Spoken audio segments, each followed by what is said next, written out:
Hej og velkommen til den her video, som er en lille kundecase omkring en af vores kunder, og så en lille fortælling om, hvem vi er og hvad det er, vi tilbyder.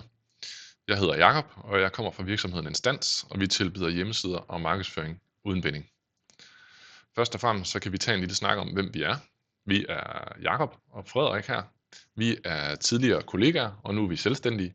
Vi er gået sammen for at lave vores egen virksomhed. Vi har en baggrund som afdelingsledere, som tilsammen giver os cirka 10 års erfaring. Jeg har siddet som afdelingsleder i Google Ads, og Frederik har siddet med Facebook-annoncering. Hele vores eksistensgrundlag, det bygger sig lidt på det her med, at det skal være gennemsigtighed og transparens i vores aftaler. Det er vigtigt for os, at vores kunder de bliver guidet og bliver talt til i øjenhøjde, sådan at man forstår, hvad det er for nogle aktiviteter, man laver. Det vi tilbyder primært, det er blandt andet hjemmesider. Det er det, der hedder SEO, som er søgemaskineoptimering. Så er der noget Google Ads annoncering, og sidst men ikke mindst, så er der det, der hedder Facebook og Instagram annoncering, og nogle gange så kalder man det for meta-annoncering. Men hvis man skulle prøve at sige det med nogle andre ord, og tage det sådan lidt mere ned i niveau, så i bund og grund, så det vi gør, det er, at vi hjælper personer med at komme online på en ærlig og hensigtsmæssig vis. Nu kommer vi til kundecasen her, som hedder højeste bilpris. Det er egentlig et ret simpelt koncept. Det er en digital platform, som hjælper private med at sælge deres bil til højstbydende forhandlere. Så i bund og grund, så går man ind på hjemmesiden, så indtaster man sin nummerplade på bilen, lidt ekstra information, måske nogle billeder, og så går der cirka 24 timer, så får du 3 tilbud fra forhandlere rundt omkring i landet, og så kan du vælge den pris, der passer bedst til dig. Kunden her, højeste bilpris, han havde nogle behov. Vigtigst af alt så var det at få lavet en platform for både kunder og forhandlere til at kunne sælge de her biler. Så der skulle være en forside, som fortæller, hvad det er, han tilbyder, men der skal også være en side for forhandlere, hvor de kan se de her forskellige biler, der kommer ind, og så give nogle tilbud på det. Det var også rigtig vigtigt, at der blev lavet et brugervenligt design, fordi det skal være nemt, når folk de navigerer på siden og finder ud af, hvad er det, der kommer til at ske, men hvad er det, de også får ud af det, og hvordan gør de det så? Sidst men ikke mindst, så skulle der lave noget markedsføring af den her ydelse, fordi hvis du ikke markedsfører dig, så har du jo sådan set bare en hjemmeside, som der er ingen, der kommer ind på, så har du ikke rigtig noget nytte af den. Så det var også rigtig vigtigt. Vores løsning på det her, det var at få lavet en skræddersyet og brugervenlig hjemmeside. Der var fokus på brugerrejsen, det vil sige, når folk kommer ind på hjemmesiden, så skal det være nemt for brugerne at rette henvendelse. Det skal være nemt at forstå, hvad det er, der kommer til at ske, når de indtaster de her informationer. Og det skal også være nemt for forhandlerne at give de rigtige tilbud på de forskellige biler. Den måde, vi fik vist ham ude i verden på, det var at lave det her online markedsføring på blandt andet Google Ads og Meta, som gjorde, at der kommer henvendelser via den her formular her. Vi lavede også søgemaskineoptimering, og den måde, som søgemaskineoptimering fungerer på, det er, at vi finder nogle forskellige vendinger, som folk søger på ude på nettet, som er relateret til det her med at sælge biler.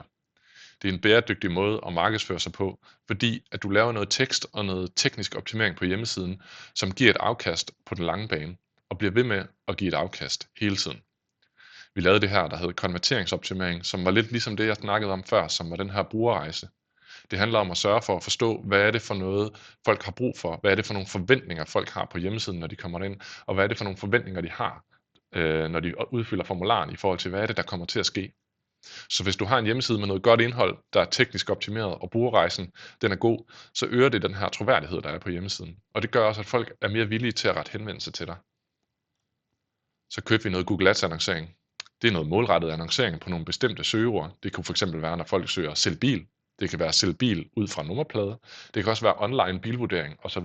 osv. Google Ads har den fordel, at du kan lave noget lokal synlighed. Du kan målrette forskellige steder i landet, men du kan også målrette hele Danmark, hvis du har lyst til det. Det har også den fordel, at det er et fleksibelt budget.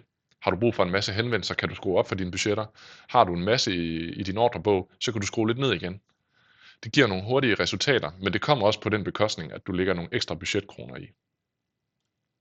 Vi lavede noget Facebook-annoncering, som er en lidt mere visuel form for markedsføring. Her får du noget billedannoncer ude på Facebook, som målretter forskellige mennesker ud fra nogle målgrupper, som vi sætter op. Det er en rigtig god måde at vise, hvad er det folk kan forvente, og hvad er det de kan se, når de kommer ind på hjemmesiden. Det giver os også den mulighed for at lave det, der hedder retargeting. Det vil sige, har folk været inde på hjemmesiden, uden at udfylde den her formular, så kan vi sende dem noget specifikt materiale for at lokke dem tilbage på hjemmesiden, og forhåbentlig udfylde det her igen. Og på samme måde som med Google Ads annoncering, så har du det her fleksible budget, som du kan skrue op og ned på, i forhold til hvad dit behov er. Facebook-annoncering hjælper også med branding. Det vil sige, det hjælper med at få din virksomheds navn ud i verden. Det viser folk, at du eksisterer, og det viser også, hvem du er. Så kigger vi fra lige da vi satte i gang med højeste bilpris. Det her det er et udklip fra Google Analytics. Her kan man se en masse forskellige data omkring de mennesker, der er på hjemmesiden. Vi startede her i midten af april, og allerede efter relativt kort tid kan man se, hvordan trafikken er steget inde på hjemmesiden. Man kan også se, at der er kommet en masse af de her vigtige hændelser. Og vigtige hændelser, det er noget, som vi definerer. Og i det her tilfælde, der er en vigtig hændelse, det er, når folk går ind på hans hjemmeside, og de udfylder den her formular med nummerplade og information omkring bilen. Så han har altså fået på blot 14 dage cirka 309 henvendelser igennem den her formular. Så det synes vi er super godt, og det er vi rigtig stolte af.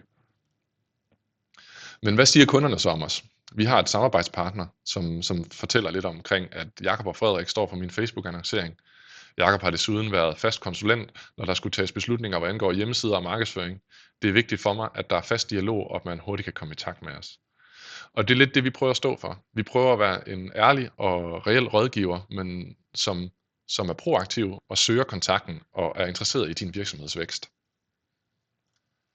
Så hvis du har lyst til at høre lidt mere, så er du velkommen til at kontakte os på min mail, telefonnummer eller kig på vores hjemmeside, hvis du er interesseret i at se lidt mere omkring os.